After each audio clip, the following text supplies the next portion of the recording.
할렐루야.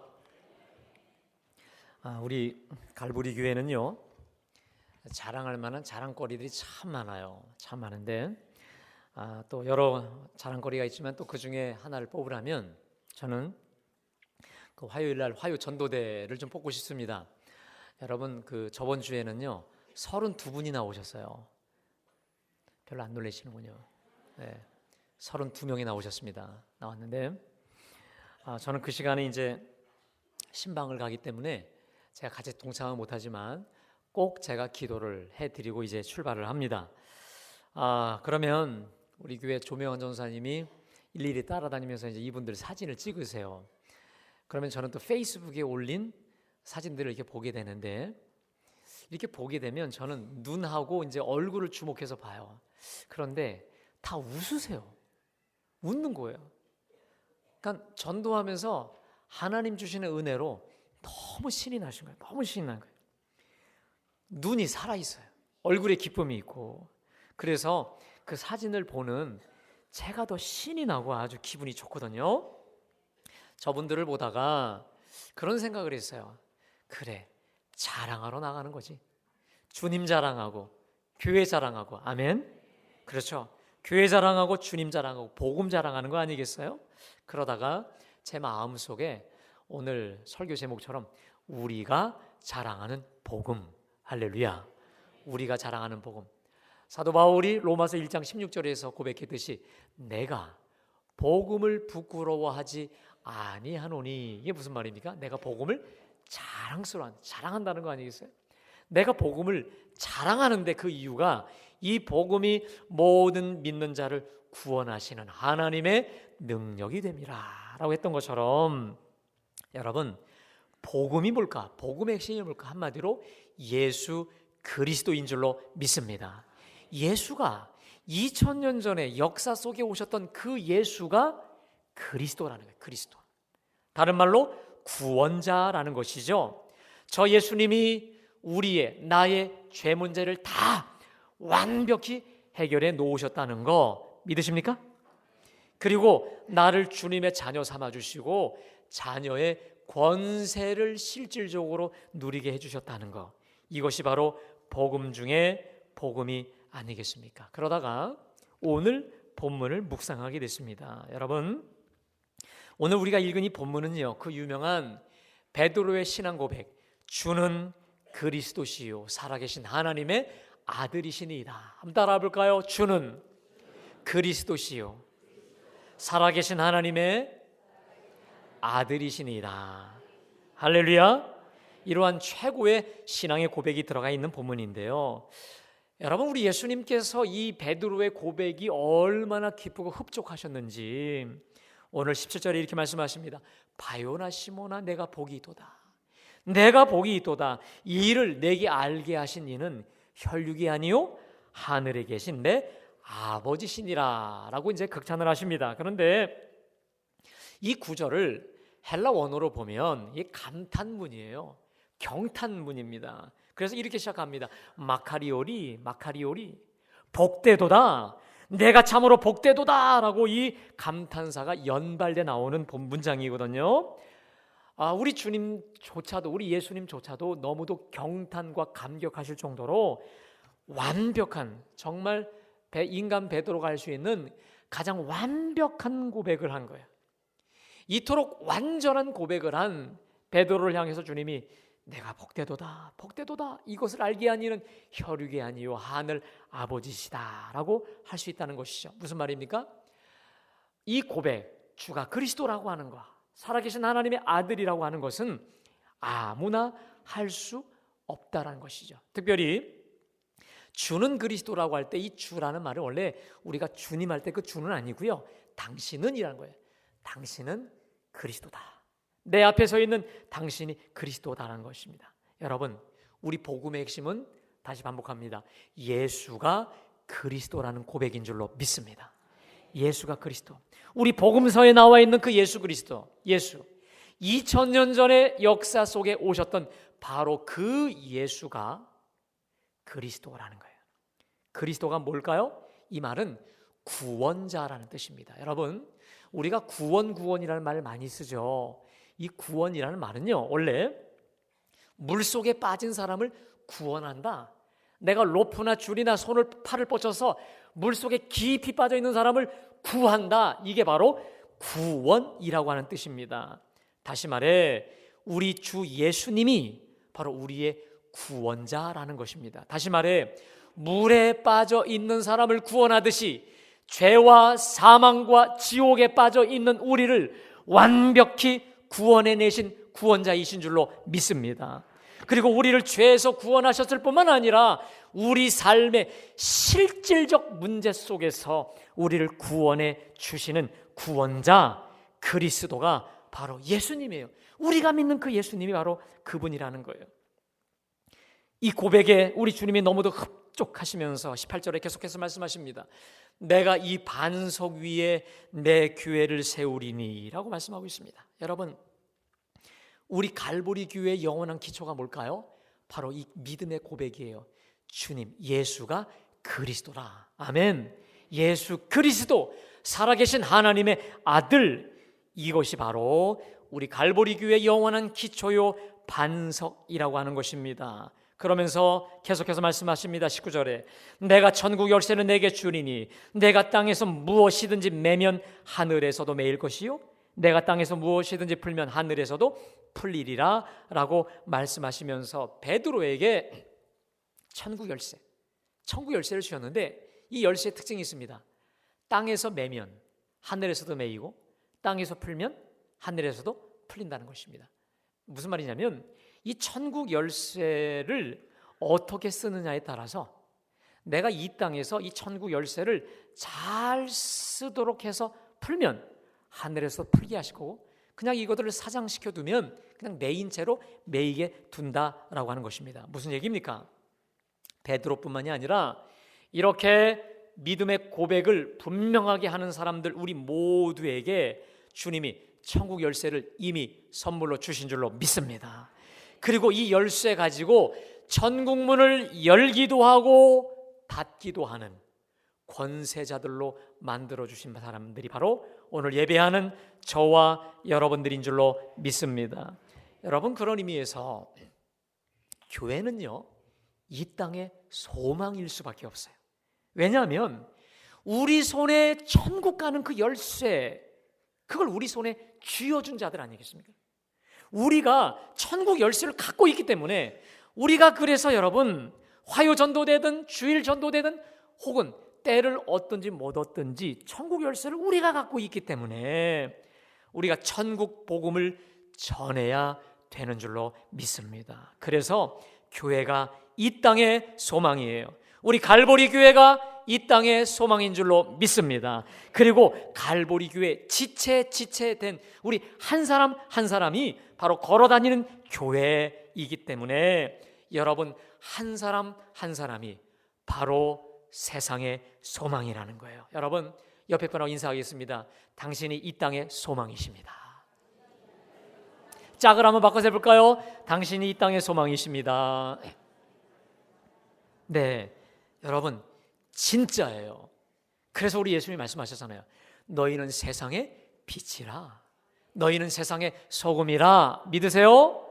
그래서 백범 김구 선생님도 경찰서 10개 짓는 것보다 예배당 하나 세우는 것이 훨씬 치안이나 모든 면에 최고다라고 하는 고백이 바로 교회가 이 땅의 소망이기 때문인 줄로 믿습니다.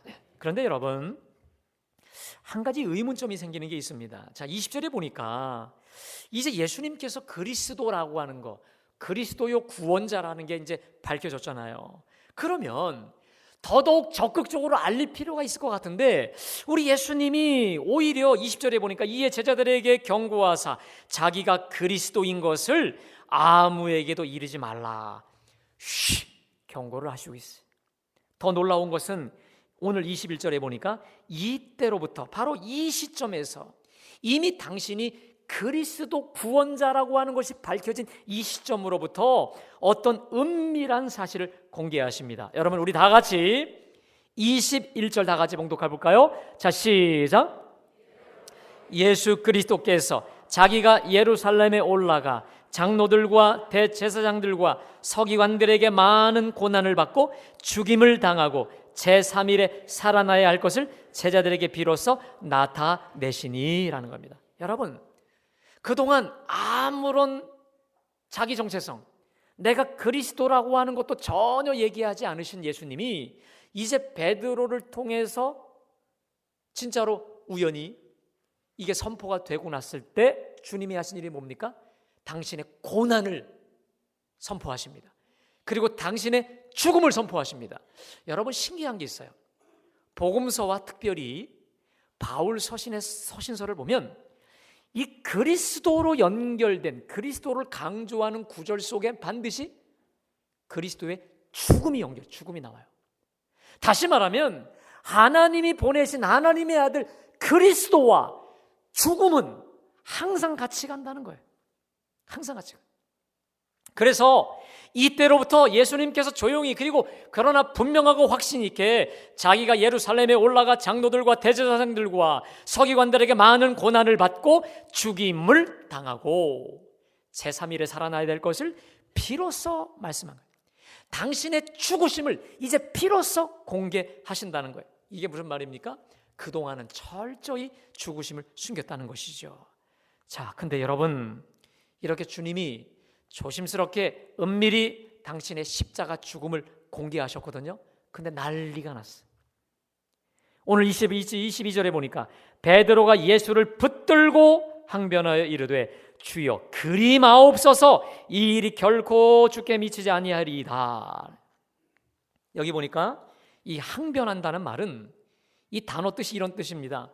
윗사람의 잘못을 고치도록 꾸짖고 책망하다.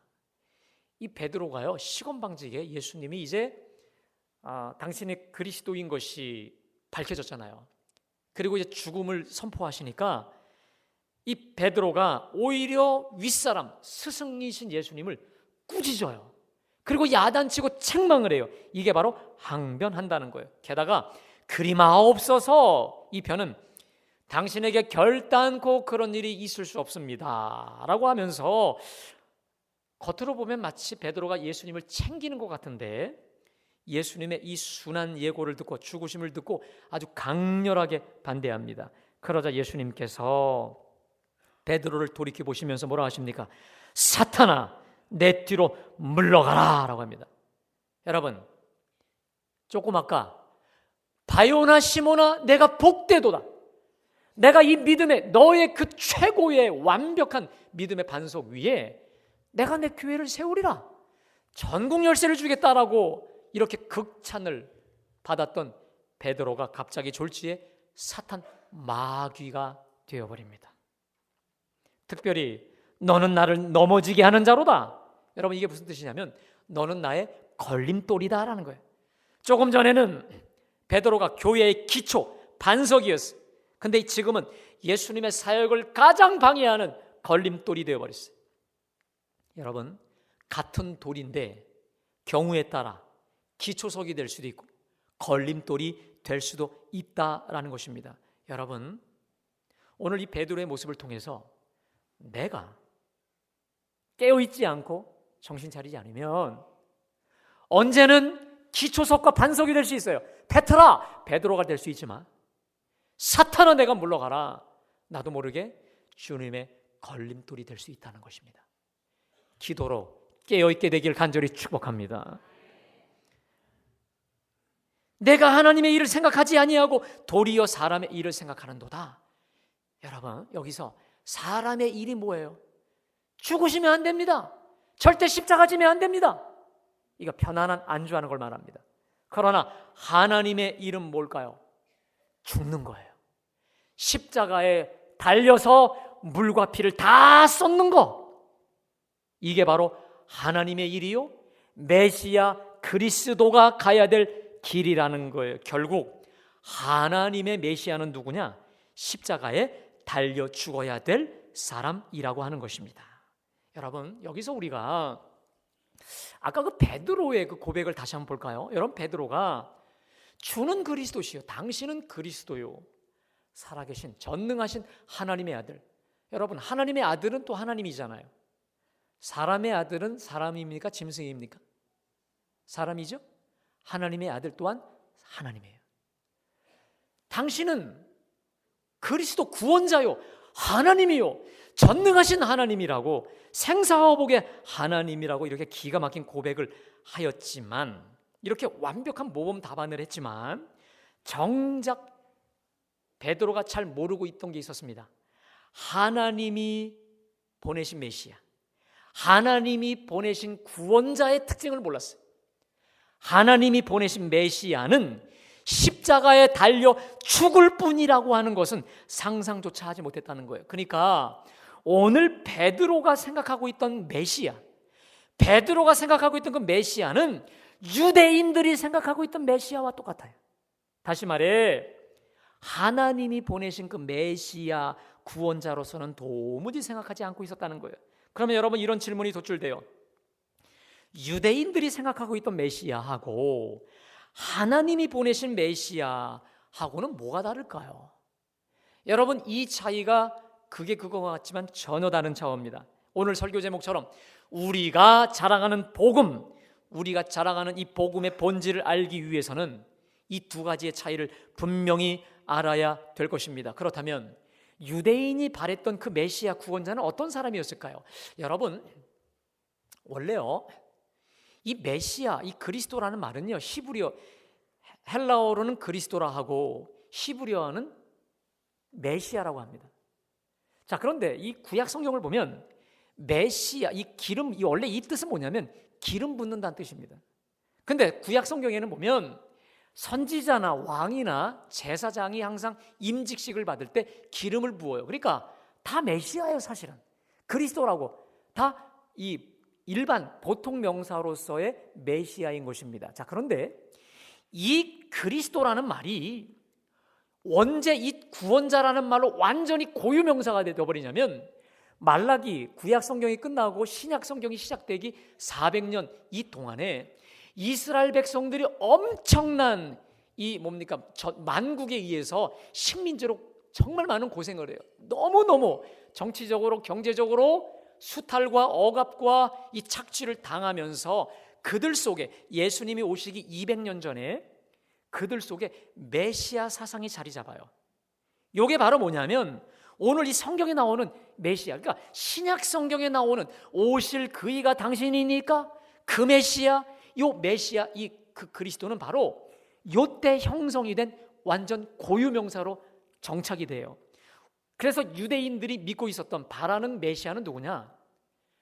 다윗처럼 휘황찬란하게 백마를 타고 와서 저 로마를 또 그 외의 모든 속국을 단 한 방에 날려버릴 능력 있는 거대한 그리고 힘 있는 휘황찬란한 그 메시아로 믿었어요. 그리고 그들은 그렇게 그분을 기다렸습니다. 그랬기 때문에 그들의 눈으로 볼 때는 예수님은 메시아일 수가 없는 거예요. 왜냐? 율법의 저주를 받은 자는 십자가에 달린다고 했거든요. 예수님이 마치 율법의 저주를 받은 모양처럼 십자가에 달리셔서 힘없이 죽으셨단 말이에요.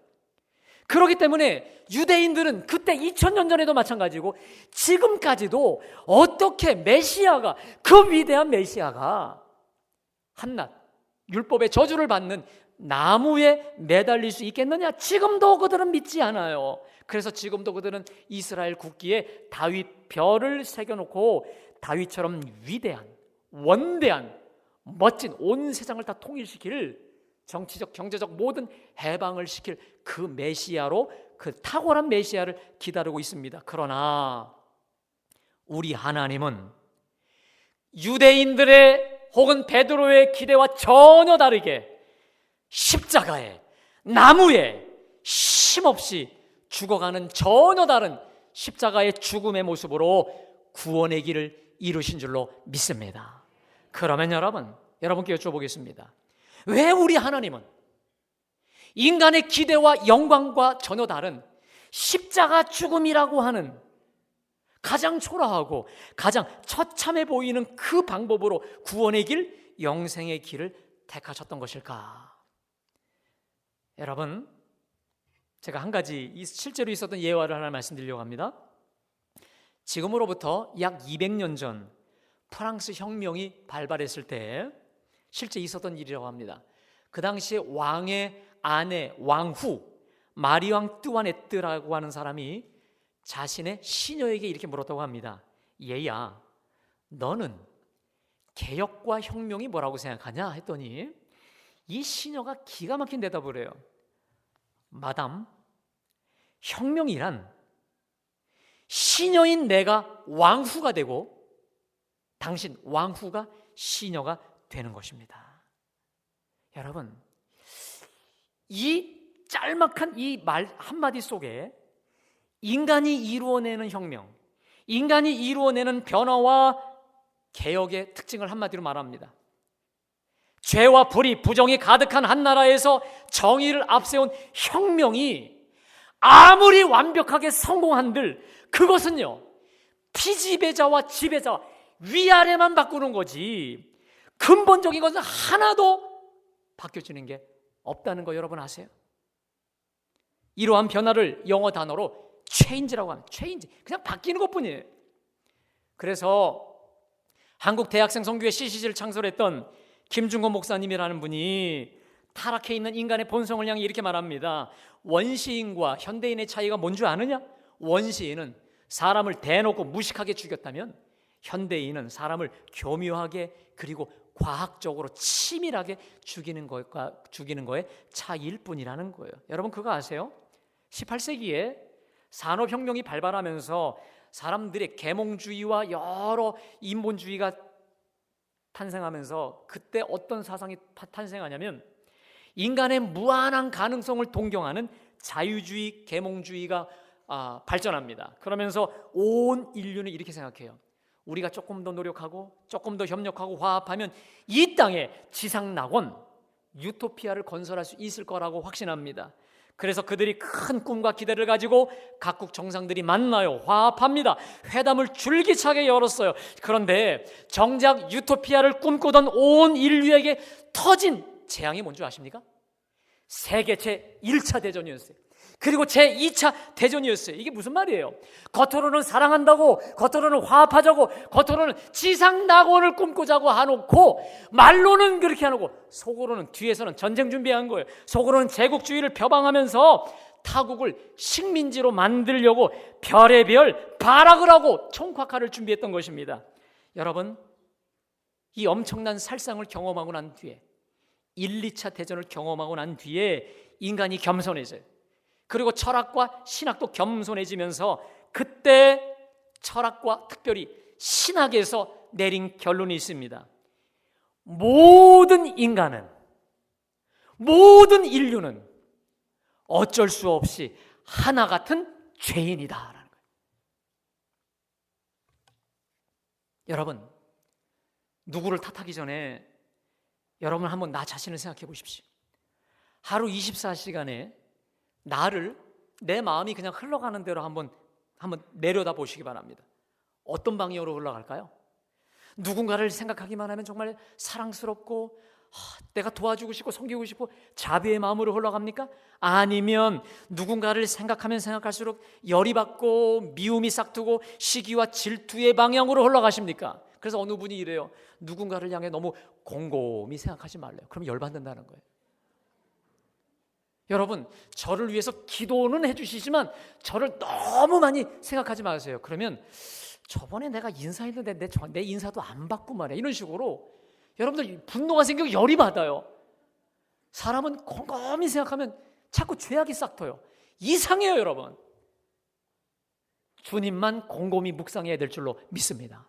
그리고 어느 사람이 했던 말 절대 안 잊어버려요. 우리가요, 성경 말씀은 죽어도 묵상 안 해요. 그런데 누구 말은 1년 내내, 몇십 년 내내 묵상해요. 그리고 그 묵상한 대로 또 적용까지 해요. 보복한다니까요. 그래서 에레미야 17장 9절에 이렇게 말씀합니다. 만물보다 거짓되고 심히 부패한 것은 마음이라 라고 해요. 사도 바울은 로마서 3장 23절에서 선포합니다. 모든 사람이 죄를 범하였음에 하나님의 영광에 이르지 못하니. 또 로마서 3장이 이렇게 선포합니다. 모든 사람, 유대인이나 헬라인이나 다 죄 아래 있다. 믿으십니까? 다 치우쳤고 다 한 가지로 거짓으로 치우쳤다라고 유죄 선언을 하고 있는 거예요. 그래서 우리 예수님은 지상의 어떤 정치적 체제나 혁명에 결단코 소망을 두지 않으셨어요. 인간을 사로잡고 있는 그 죄악, 인간에게서 계속해서 죄악을 뿜어내는 죄의 본능을 없애버리지 않고서는, 죄 문제를 해결하지 않고서는 아무것도 달라질 게 없음을 알고 우리 예수님은 온 인류의 죄를 다 짊어지시고 십자가에 피 흘려 죽으신 줄로 믿습니다. 그 죽음이 아니고서는 계속해서 펌프질하고 있는 인간의 근본적인 원죄, 그 모든 죄악을 해결할 수가 없는 거예요. 그래서 우리 예수님은 인류의 구원자답게 어떤 그 문제보다, 인간의 그 어떤 문제보다 죄악의 문제를 가장 크고 가장 근본적으로 여기시고 죄악의 문제를 해결해 놓으심으로 완벽한 구원의 길을 이루신 우리의 그리스도 구원자가 되신 줄로 믿습니다. 좀 더 구체적으로 말하자면 이사야 53장 6절의 말씀대로 우리는 다 양 같아서 그릇 행하여 각기 제 길로 갔거늘 여호와께서 우리 모두의 죄악을 그에게 담당시키셨도다. 따라합시다. 여호와께서 우리 모두의 죄악을 그에게 담당시키셨도다. 믿으세요? 우리의 죄악을 다 뽑아다가 예수님 한 몸에 다 심어두고 예수님의 그 피로 우리의 모든 근본 죄악을, 원죄악을 다 씻고 다 해결해 놓으사 하나님과 우리 사이에 그 피로 하나님과 우리 사이에 막힌 담을 다 허물고 하나님과 화목하게 하셔서 우리로 하나님께 나아가게 하여 주신 줄로 믿습니다. 하나님의 존귀하고 거룩한 백성이 되게 하여 주신 줄로 믿습니다. 그 피로 하나님께 나아가게 된 거예요. 우리 죄를 씻고 거룩한 백성이 되게 하신 거예요. 그리고 우리가 예수 믿고 하나님의 자녀가 되어서 또 죄를 짓는다 할지라도 그 피 가지고 그 피를 힘입어 하나님께 나아갈 담력을 얻게 하여 주신 줄로 믿습니다. 죄사함의 길, 회개의 길, 다시 회복할 수 있는 그 길을 완벽히 열어놓으신 줄로 믿습니다. 여러분, 사람은 변할까요? 안 변할까요?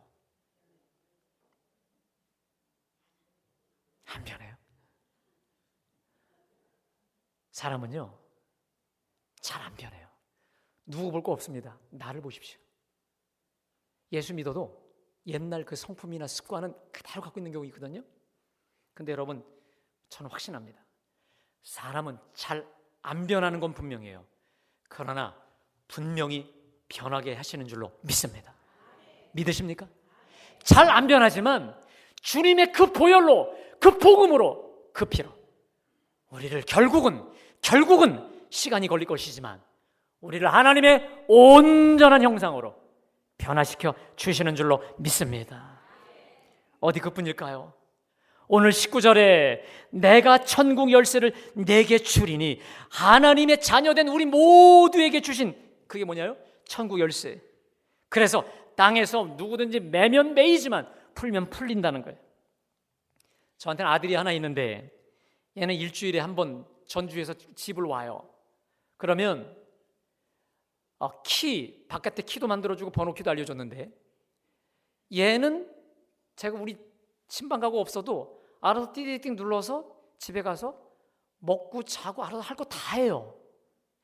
그리고 집을 자기 집이라고 그래요. 원래 내 집인데 자기 집이라고 그래요. 제가 여러분에게 키 드릴까요? 번호키 알려드리나요? 왜? 내 자식이 아니니까. 다시 말로 내 낳은 새끼가 아니기 때문에 알려주지 않아요. 그러나 내 새끼한테는 여러분 열쇠를 주죠. 이게 기가 막힌 원리입니다. 열쇠를 주고 번호키를 알려주듯이 하나님의 자녀들에게는 하나님 나라의 열쇠, 천국 열쇠를 주셔요. 천국 그 번호를 알려주실 줄로 믿습니다. 그래서 그거 갖다가 열고 닫게 하신다는 거예요. 저는 그게 뭘까? 천국 열쇠가 뭘까? 천국 번호키가 뭘까? 저는 기도의 열쇠입니다. 믿으세요? 기도의 번호키를 알려주셔서 한다는 거예요. 여러분, 그래서 내가 열려고만 하면, 이 땅에서 열려고만 하면 열리는 거예요. 풀려고만 하면 풀리는 거예요. 근데 문제는 우리가 그걸 쓰지 않아서 문제죠. 저에게 예수 믿어서 가장 좋은 게 뭐냐고 저에게 물으신다면 저는 두 가지로 자신에게 답할 수 있어요. 하나는 예수 믿고 지금 죽어도 천국 갈 수 있는 축복인 줄로 믿습니다. 언제 죽어도. 또 하나는 기도라고 하는 천국 열쇠를 가지고 언제라도 내 아버지 집에 왔다 갔다 드나들 수 있어요. 우리 아들처럼 아빠 집인데 자기 집에 들어가서 널브러져 자빠져 자기도 하고 냉장고 있는 거 다 꺼내 먹고 별거 다 해도 오히려 더 좋아하지요. 내 자식이니까, 열쇠 갖고 있으니까. 다시 말해, 기도의 열쇠를 가지고 언제 어느 때라도 내 아버지 집, 하나님 나라 천국, 하나님 앞에 들어가서 하나님 앞에 속한 그 모든 거 다 내 거로 꺼내올 수 있는 거, 맛보고 누릴 수 있는 거 믿으십니까? 하나님 나라에 가서 이 땅에서 하나님 나라를 내가 누리며 거기서 자고 먹고 마시고 안식하며 모든 것을 누리고 맛볼 수 있는 자녀의 권세, 자녀의 축복, 기도 응답을 우리에게 주신 줄로 믿습니다. 이게 어디 저뿐입니까? 우리가 자랑하는 복음, 주 예수 그리스도를 소유한 모든 사람에게 동일하게 주신 축복인 줄로 믿습니다. 주는 그리스도시요 살아계신 하나님의 아들이시다. 이 고백을 우리가 믿음으로 다 크게 날마다 믿고 선포하실 간절히 축원합니다. 나의 죄악에서, 나의 그 어떤 문제로부터도 나를 확실하게 구원해내실 바로 그 구원자가 바로 저와 여러분의 우리 주님이신 줄로 믿습니다. 이 자리에 오신 모든 여러분, 이 주님을 마음으로 영접하시길 간절히 소망합니다. 우리 삶의 영원한 그리고 실질적 구원자 되신 그 예수님을 믿음으로 믿고 영접하여 하나님의 자녀가, 하나님의 자녀의 권세, 천국 열쇠를 실질적으로 누리며 다 활용케 되시기를 간절히 축원합니다. 주님은 분명히 말씀하셨어요. 요한복음 1장 12절에 영접하는 자 곧 그 이름을 믿는 자에게 하나님의 자녀가 되는 권세를 주셨으니 믿으십니까? 그래서 저는 오늘 설교의 마지막을 예수 영접 이 기도문을 가지고 우리 함께 기도로 마치려고 합니다. 여러분, 제가 기도할 때 여러분 저를 따라서 함께 기도해 주시기 바랍니다. 저를 따라서 기도하겠습니다. 주 예수님, 나는 죄인입니다. 주 예수님, 나는 주님을 믿고 싶습니다. 십자가에서 죽으심으로 내 죄값을 담당하시니 감사합니다. 지금 나는 내 마음의 문을 열고 예수님을 나의 구주, 나의 하나님으로 영접합니다. 나의 죄를 용서하시고 영생을 주시니 감사합니다. 나를 다스려 주시고 나를 주님이 원하시는 사람으로 만들어 주옵소서. 예수님의 이름으로 기도합니다. 아멘.